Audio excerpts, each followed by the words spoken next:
Yeah, we hear that anxiety a lot, and it's, it has been developed quickly, no question. But I think I want to separate for people the speed of development and the safety, because they're very different things. So one of the advantages here was that we had distinct support by federal government through their Operation Warp Speed to, in fact, get all the logistic things lubricated really well and make them much quicker.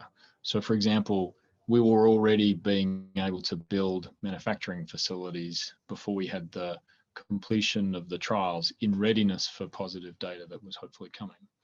We were already able to sort of work through and sort of overlap some of the clinical trials in ways that don't normally get done. So there were lots of efficiencies that were added in there as a part of resources being supplied. But I think more importantly, there's really been no other focus from the companies that are involved in the production here, the FDA and the CDC, who've been supportive of trying to understand how safe they are. And then all of us as volunteers who participated in those trials, we haven't thought about anything else than COVID for the last 12 months. So whereas a lot of companies often take much more time because they have many other projects going on at the same time, this has been a singular year to focus on this.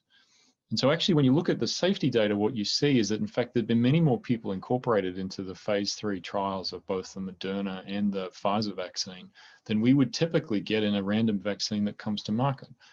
So it's not that the pace and the accelerated research shortchanged us on safety. In fact, it's actually quite the opposite. There's perhaps more safety data here than we would typically get for a vaccine.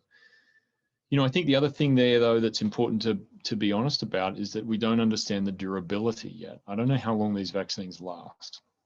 So that is the one piece that, because it was done so quickly, we won't know yet, and nor will we know until well into next year if these last for 6 months or 6 years. Those trials are still going.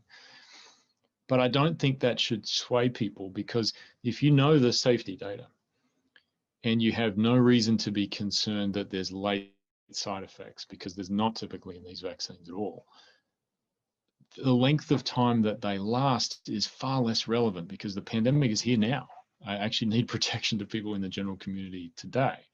So, yes, it's been developed quickly, and I'm glad that it has, because that's in fact what we need. This is a pandemic, and it needs to be done on a pandemic timeline.